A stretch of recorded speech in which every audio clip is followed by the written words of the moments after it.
এই পেট ভরি খাওয়ার কারণে তাদেরকে মানুষ পাপের দিকে ধাবিত হয়। Yeah, about the boy who ate and ate and ate. He ate early in the morning and he ate when it was late. হাদিস রাসূল আবু হুরায়রা রাদিয়াল্লাহু তাআলা আনহু যখন মসজিদে নববীর কাজ করতেছিলেন, এটা উঠাইতেছিলেন, তখন হযরত আবু হুরায়রা রাদিয়াল্লাহু তাআলা, ইয়া রাসূলুল্লাহ, আপনি আমাকে আপনি কষ্ট করিয়েন না, আপনার এটা আমি টানি। তখন রাসূল সাল্লাল্লাহু আলাইহি ওয়াসাল্লাম বলছে, ইরশাদ করছেন, ইয়া আবু হুরায়রা খুজ গায়রাহা ফাইন্নাহু লা আইশা ইল্লা আইশুল আখিরাহ। বলছে, হে আবু হুরায়রা রাদিয়াল্লাহু তাআলার উদ্দেশ্যে বলছে যে তুমি অন্য ইট লও, আমাকে আমার কাজ করতে দাও।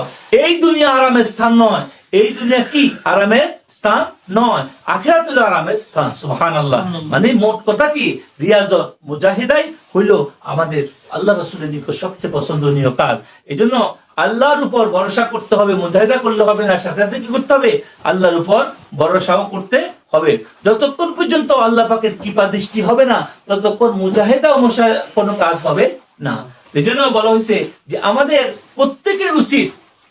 প্রত্যেকের উচিত যে আমাদেরকে এই নফসকে মুজাহিদের মাধ্যমে কন্ট্রোলে নিয়ে আসা। কিন্তু এখানে একটা কথা মনে রাখতে হবে, নফসকে কন্ট্রোল মানে নফসকে ধ্বংস করা নয়। নফসকে কন্ট্রোল মানে কি, নফসের ভিতরে যত রকমের খারাপ খাসলত আছে, খারাপ স্বভাব আছে, মন্দ স্বভাব আছে, সেটাকে পরিবর্তন করি ভালোই পরিণত করা।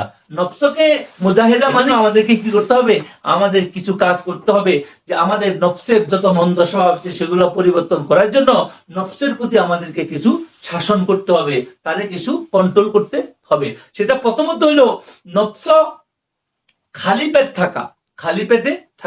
খালি পেট হলো এক উত্তম জিনিস, যে খালি পেট থাকার মাধ্যমে আমাদের এই নফস কন্ট্রোল করার সবচেয়ে বড় উপায়। এখানে হযরত ইয়াহইয়া মুনআওয়ী রাহমাতুল্লাহ আলাইহি কিছু কাজ বলতেছেন যে যারা সবচেয়ে বেশি খায়, পেট ভরি খায়, এই পেট ভরি খাওয়ার কারণে তাদেরকে মানুষ পাপের দিকে ধাবিত হয়। আর পেটকে খালি রাখার কারণে কি হয়, তারা সবচেয়ে উত্তম গুনাহ থেকে বাঁচি থাকতে পারে, উত্তম কাজের দিকে, পুণ্যের দিকে সে ধাবিত হয়। এই জন্য হযরত ইয়াহইয়া মুনআওয়ী রাহমাতুল্লাহ আলাইহি এখানে লিখছেন যে হযরতে আবুল আব্বাস রাদিয়াল্লাহু তাআলা আনহু বলেন, যখন আমি তৃপ্তি সহকারে খাই তখন আমি পাপের গন্ধ পাইতে থাকি, আর যখন আমি খালি পেটে থাকি তখন আমি নেকের গন্ধ পাইতে থাকি। সুবহানাল্লাহ। এই জন্য বলা হইতেছে এই সমস্ত যে পেটের শুদ্ধিকরণ ছাড়া, পেটকে শুদ্ধিকরণ ছাড়া আমাদের পক্ষে কখনো সম্ভব নয় যে এই গুনাহ থেকে বাঁচি থাকা। পেটকে আমরা কিভাবে শুদ্ধিকরণ করব? পেটকে শুদ্ধিকরণের জন্য প্রথমত হইল এক নম্বর কন্ডিশন হইল হালাল এবং সন্দেহমুক্ত খানা খাওয়া। হারাম থেকে বাঁচি থাকা, সন্দেহমুক্ত খানা খাওয়া। দ্বিতীয় হইল হালাল হইলেও অতিরিক্ত না খাওয়া, প্রয়োজন যা যতটুকু দরকার তা খাওয়া। এভাবে আমরা আমাদের পেটকে শুদ্ধিকরণ করতে পারি। কিন্তু এটা অনেক কঠিন কাজ, কারণ অনেকেই হালাল পাইয়াও বেশি খায়, হালাল পাইয়া কি হয়, অতিরিক্ত খায়। এই জন্য বলা হয়েছে, বুজুর্গানে দ্বীন বলছে যে তুমি যে যাই কিছু করো না কেন, সবকিছুর মধ্যে একটা সীমান্ত থাকা দরকার। তো আমাদের যে ইবাদত কবুল হওয়ার জন্য যেটা কন্ডিশন, সেটা হলো হযরত মুআজ রাহমাতুল্লাহ আলাইহি বলেন, ইবাদত আল্লাহ তাআলার কোষাগার। আল্লাহ তাআলার কি কোষাগার, ধনাগার। আর সেটা চাবি হলো কি, সেটা চাবি হলো দোয়া। সেটা চাবি হলো কি, আর দোয়া। আর দোয়া চাবির যে দাঁত আছে, চাবির যে একটা দাঁত থাকে না, ওই দাঁত হলো হালাল উপার্জন, হালাল কামাই করা, হালাল খাওয়া। যদি আমার হালাল উপার্জন না থাকে, হারাম থাকে, তো আমার চাবি নাই। তো চাবি না থাকলে আমি যতই দোয়া করি না কেন, আল্লাহ পাকের কোষাগার কখনো খুলবে না। আর আল্লাহ পাকের কুখার দরজা যদি না খুলে, আমি সারা জীবনের সমস্ত কিছুই অসম্পূর্ণ রইয়া গেল।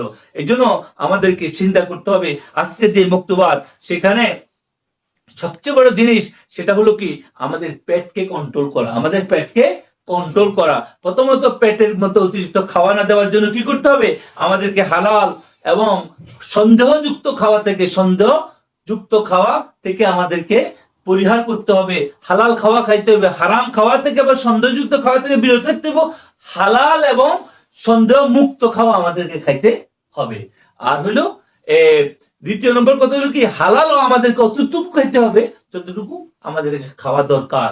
এই জন্য হযরতে ঈসা আলাইহিস সালাতু ওয়াস সালাম, হযরতে ইয়াহিয়া আলাইহিস সালাতু ওয়াস সালামের ব্যাপারে একটা ঘটনা আসছে এখানে। তিনি বলছেন এক দফা শয়তানকে তিনি দেখতেছিলেন হাতের মধ্যে কিছু জিনিস, একটা চক্র নিয়ে এসে হাঁটতেছিল। তখন তিনি জিজ্ঞাসা করছিলেন, এই শয়তান তোমার হাতে এটা কি? তো শয়তান বলল, এটা ক্ষুধা এবং কামনা, এটা ক্ষুধা এবং কামনা। বলতে যে তুমি কি করো? এটার দ্বারা আমি মানুষকে শিকার করি, ক্ষুধা দিয়া এবং কামনা দিয়া আমি মানুষকে কি করি? শিকার করি। তখন তিনি বললেন যে আমাকে কেউ তুমি এভাবে শিকার করতে পারো? হয় না, আপনাকে শিকার করা সম্ভব নয়। তো তারপরেও একবার আপনাকে করছি, সেটা কি? আপনি এক দফা অধিক পরিমাণ আহার করছিলেন, এক দফা কি করছেন? অধিক পরিমাণ আহার করছিলেন। তো সেদিন আপনাকে আপনার ইবাদত থেকে, নামাজ থেকে আমি আপনাকে বিরত করছি, আপনাকে আমি নামাজ থেকে বিরত করছি। এই জন্য তিনি বললেন তাইলে আজকে থেকে আমি আর অধিক পরিমাণ খাবো না।